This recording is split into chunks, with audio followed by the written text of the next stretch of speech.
week of prayer, and happy Tuesday. This is going to be a great week, guys. Thanks for joining. Enjoy all the musics and everything. Yes. So today we're going to start off with a Kahoot. Let's go. So if you check out in the comments below, there's the link. And at the end of today's video, we will post who won. Thank you for joining us. This is so bad.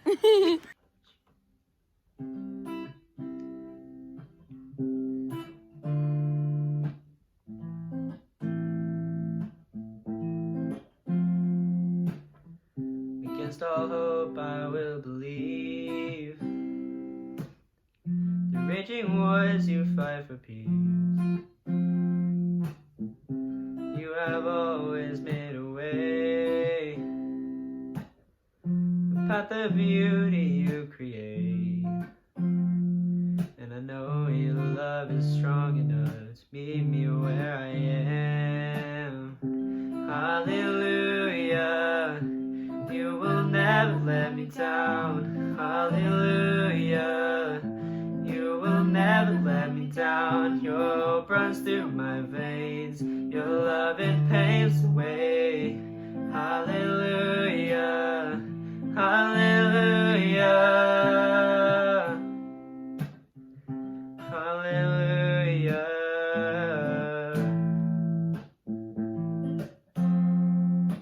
When lies ahead I cannot see, I know your voice will carry me. Nothing can pull me from your hands. No power against your hope will stand. And I know your love is strong enough to meet me where I am. Hallelujah, you will never let me down. Hallelujah, you will never let me down. Our hope runs through my veins. Your love, it paves the way.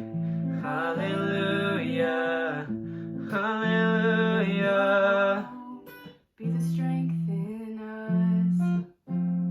Take hope. We want to live in your love. Let your hope be the strength in us. Take hope. We want to live in your love. Hallelujah, you will never let me down. Hallelujah, you will never let me down. Your hope runs through my veins. Your love, it paves the way. Hallelujah, hallelujah, hallelujah. Woo! Nice. Hey, Aaron. What's up, Aaron? What's up, boys? How's it going? Good. It's good. So today we're gonna just interview real quick on a few questions. I know you're kind of used to being known as like the Calamasa youth pastor, and that's kind of been your job for the past few years. Now you're working for the conference, so tell us a little bit for people that don't know you, kind of about yourself and how that's been affected. Definitely, and it's really good to see you guys, and missing my MGA family. So basically, I am the youth director for the conference, and what that means is that the Seventh Adventist Church is broken up into conferences, and we are in the Southeastern California Conference because Southern California is so huge, they had to break it up into two. And so the Southern California Conference is like all of LA, and we are everything else. We're a pretty big conference. We have about 178 churches, and I oversee the youth and children's ministries in all those churches. So that means I'm talking with pastors a lot, and helping them in their ministries. We also put on some events. Normally we would be at least, and just deciding what we can do to serve young people, children, young families, young adults, youth, pathfinders, adventurers, summer camp, VBS, all of that stuff. So that's kind of my job now. Pretty cool. It's pretty large scale.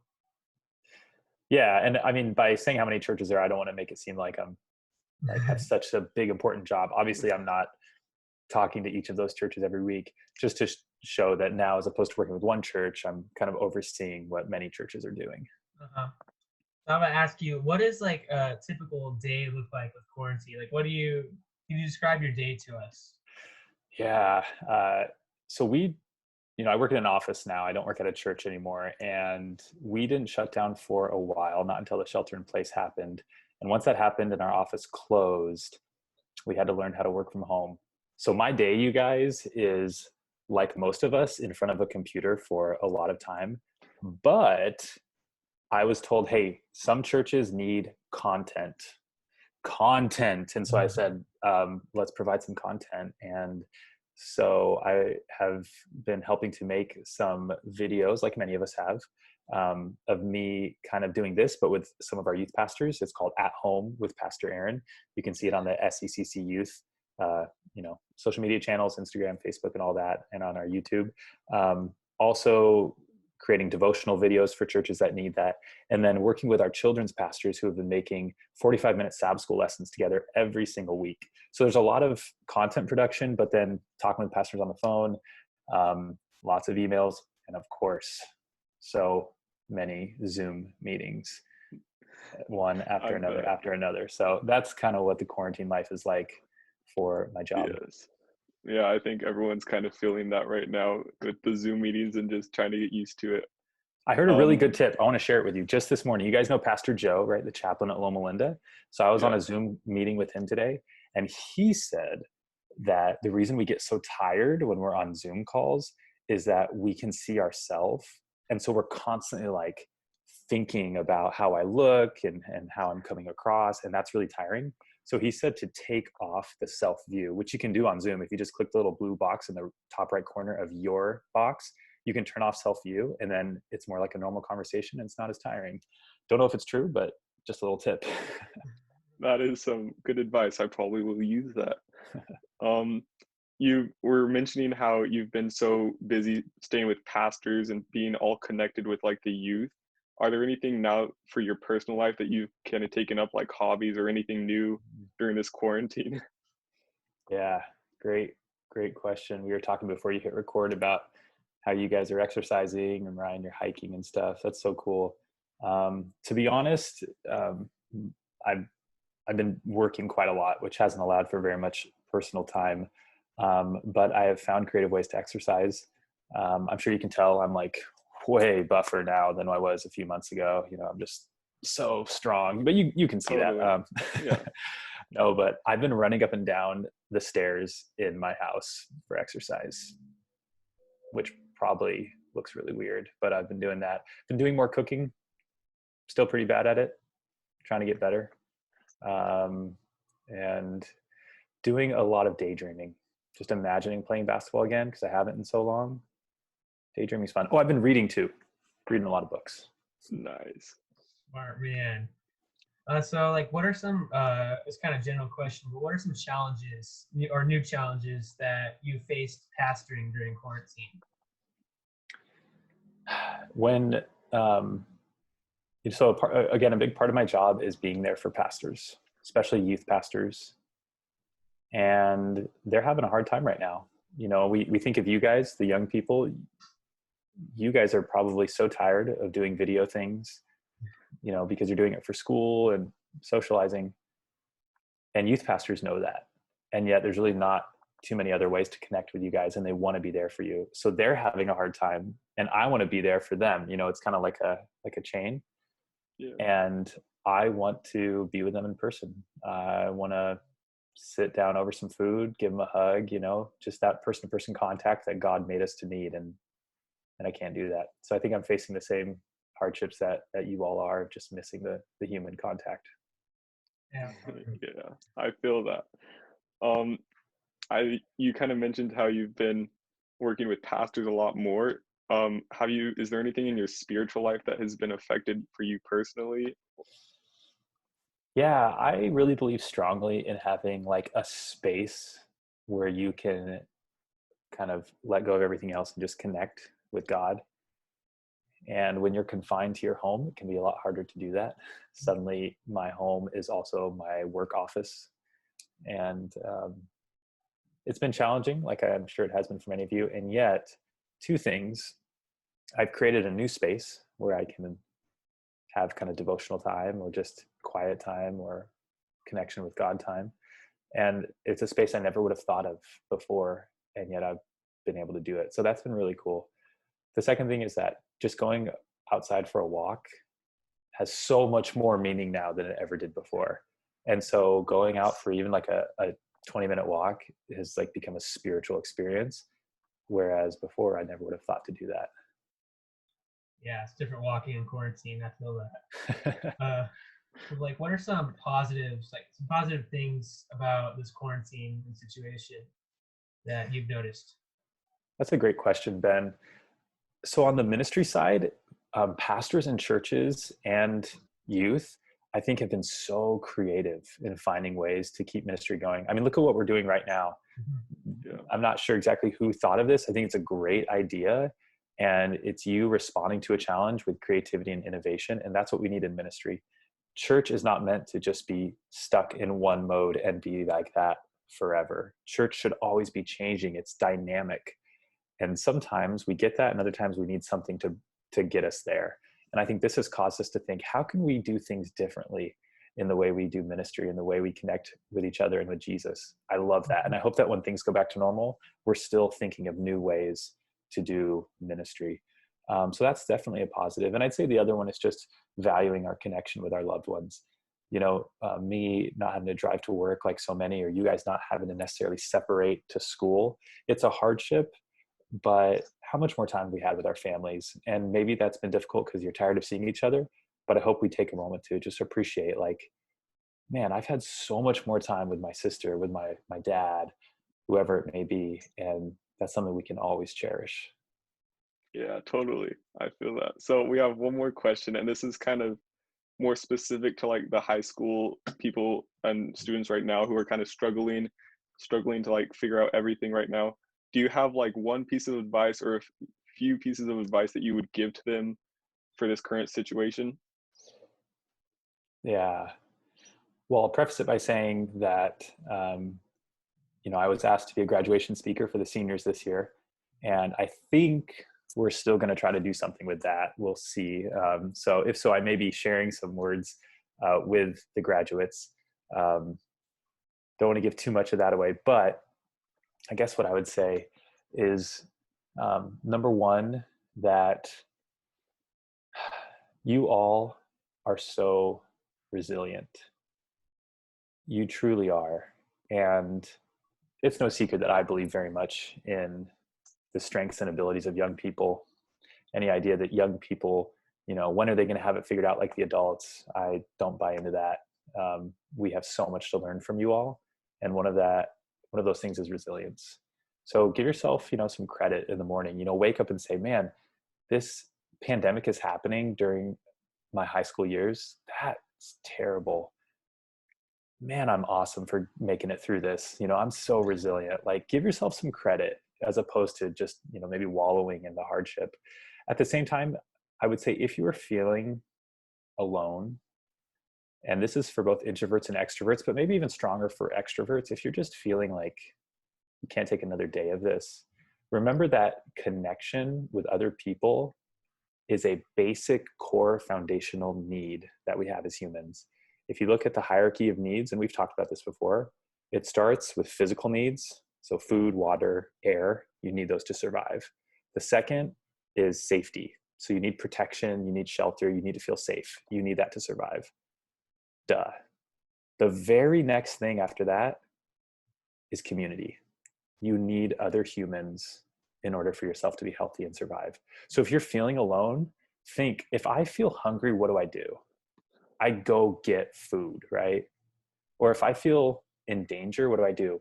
I find some kind of protection to make sure I'm safe. If you're feeling lonely, pursue connection.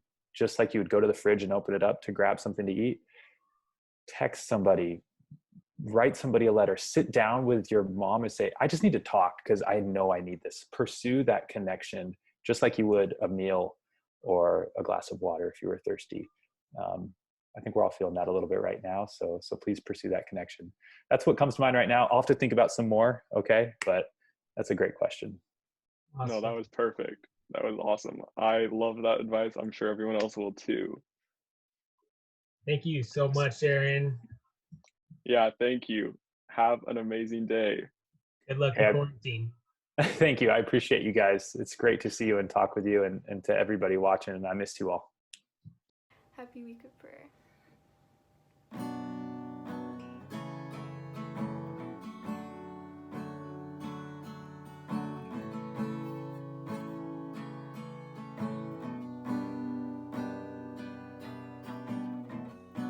You call me out upon the waters, the great unknown, where feet may fail, and there I find you in the mystery, in oceans deep, my faith will stand. And I will call upon your name and keep my eyes above the waves. When oceans rise, my soul rests in your embrace. For I am yours, and you are mine. Oh, and you are mine.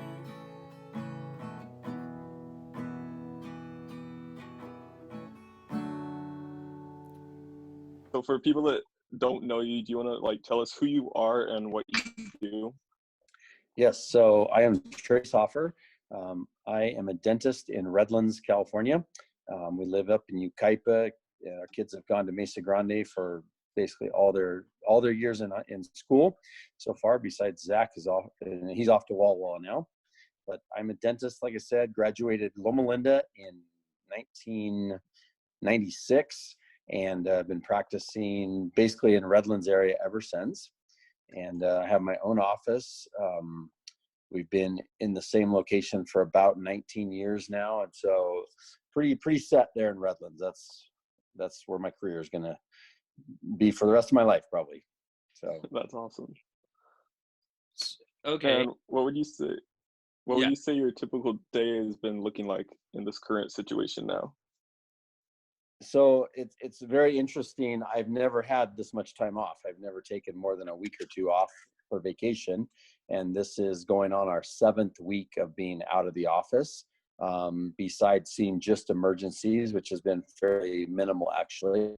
So it's been quite interesting actually.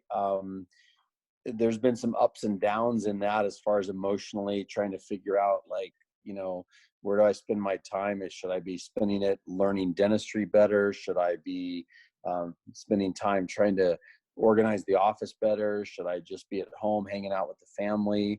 Kind of done all of that so far. Still not sure where I should be spending most of my time, but it's been interesting. I would say that at this point, I'm feeling rather positive about most of the situation and everything that's going on, in that I just realized, hey, we're all in it together and I can't do anything about it. So use the time to the best of my ability, have some fun, be with family, get some stuff done. But it changes from day to day. So some mornings I wake up and I'm like raring to go, and others it's like, wow, what next? So it's been interesting. Totally. Yeah, that's awesome. So I do have a question. What would you say for you is like one of the— I can barely hear you, Riley. You know what? Here, I'm moving. There, it's a lot. I'll move stations because the internet right now. I'm gonna go to a better place. Oh gosh.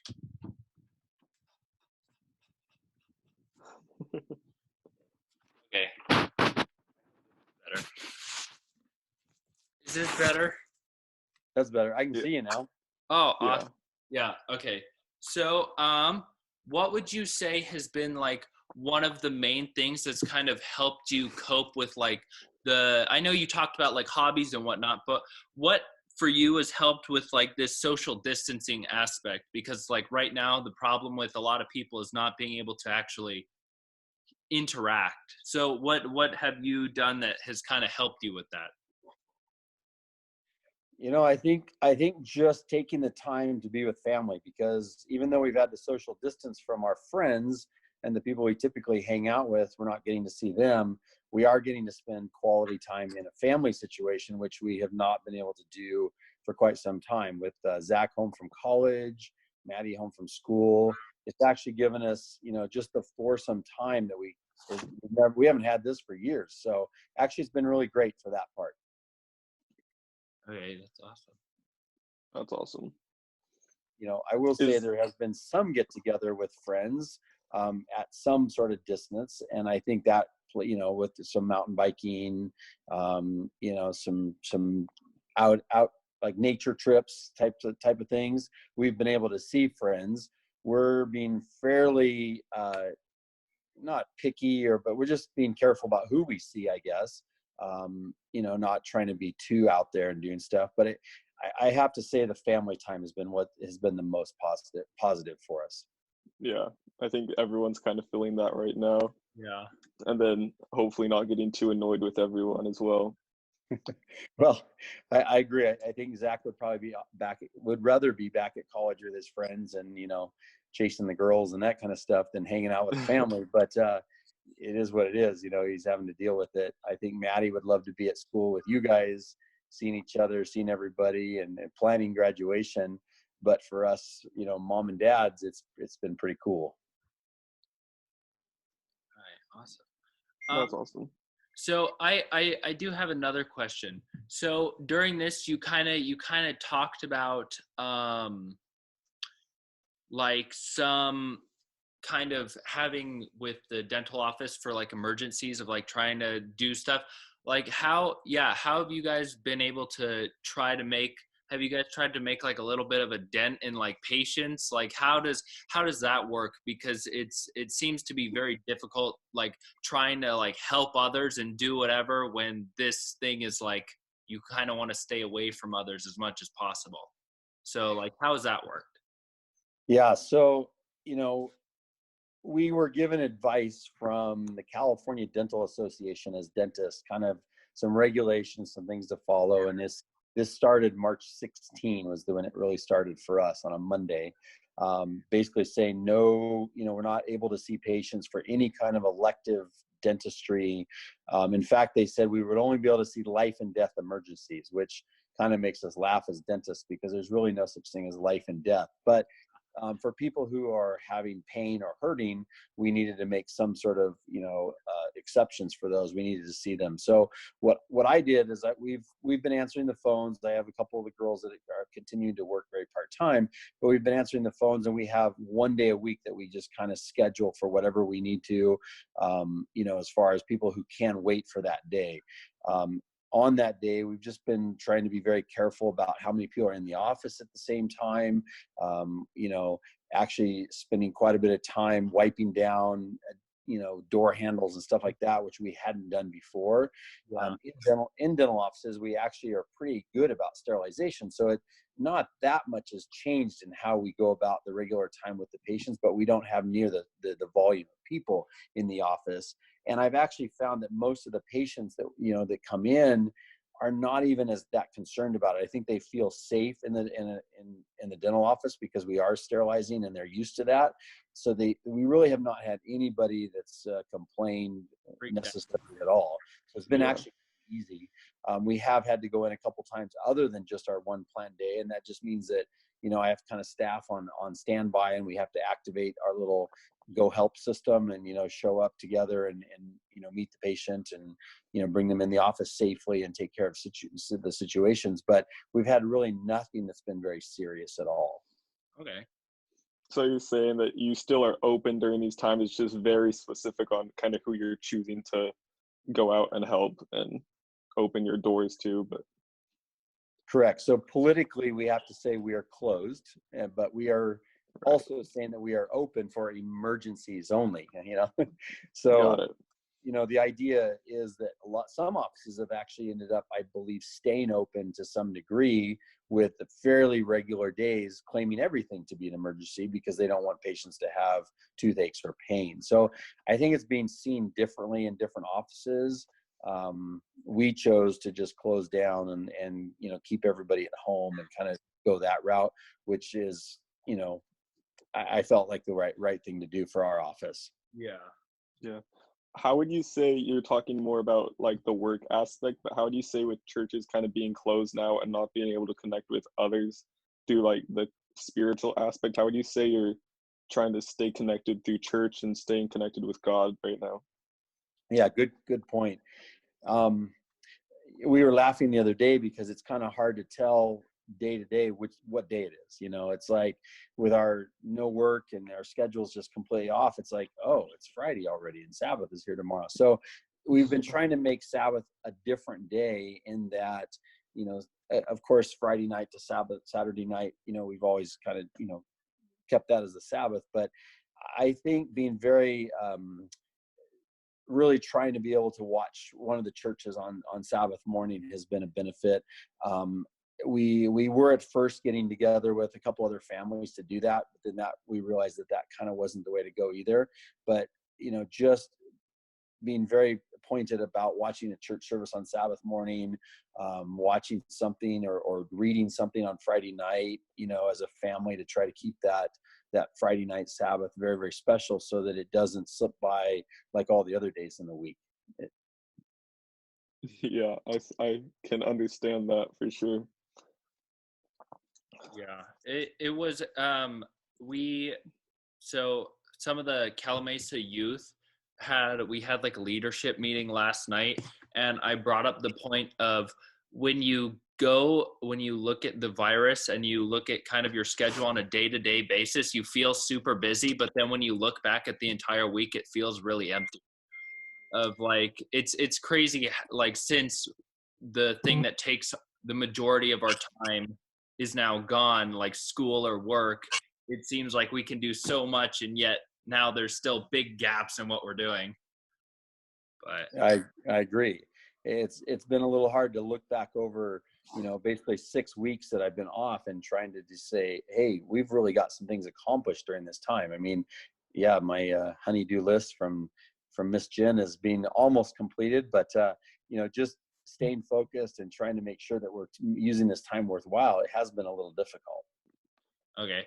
And okay, so we'll do like 2 more questions. I'll ask the first one and Ryan will do the second one. So, okay.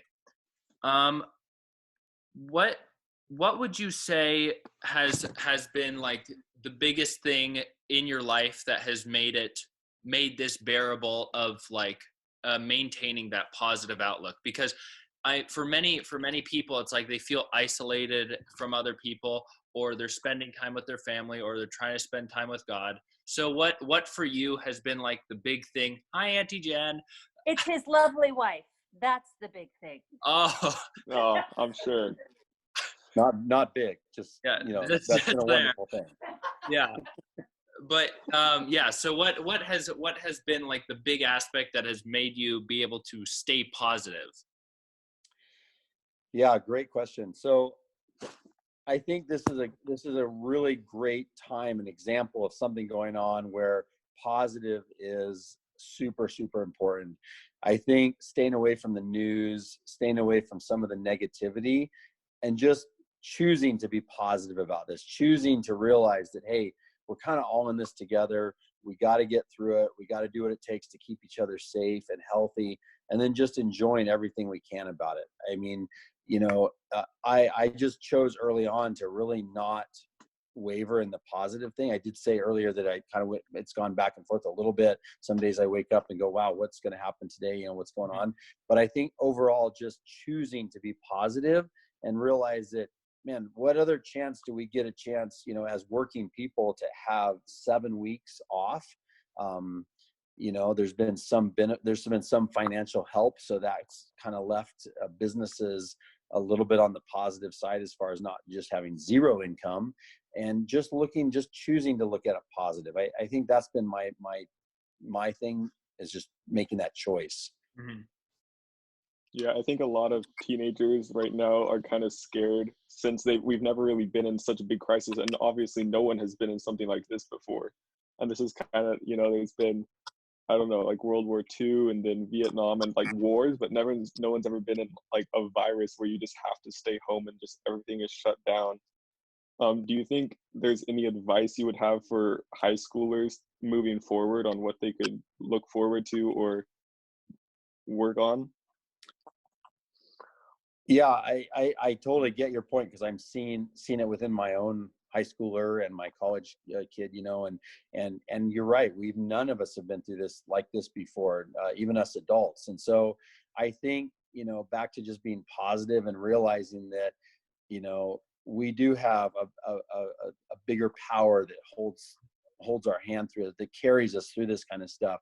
I think realizing that God has it, that God doesn't really he doesn't give us anything that we can't handle. And I think knowing that, when you look back in history, we make it through stuff. We're going to make it through this. I'll back up one for just a second. This has been a very interesting situation, and that, you look outside, it's beautiful days. Everything is just so awesome, and yet we're cooped up inside, and there's this like pandemic going on, and we see very little evidence around us. I speak for myself, but other than staying home, we don't really have. It's not like warplanes are flying overhead. It's not like you're seeing this crazy, life going on. It looks so wonderful outside, and yet here we are cooped up inside, and life has totally changed for you guys as far as finishing off your year online. Our churches have had to jump into action and do things totally different. I just think being positive and knowing that we are here together, we're going to get through this, and we have God on our side. There's just no question that, he's got this. The world is having lots of issues. We know that there's going to be this end of time at some point, but we know that God's got us. And I think that's the biggest thing that, we adults need to realize. And sometimes that may be hard to grasp as adults or as teenagers, but I think knowing that God's got us, there is a light at the end of the tunnel.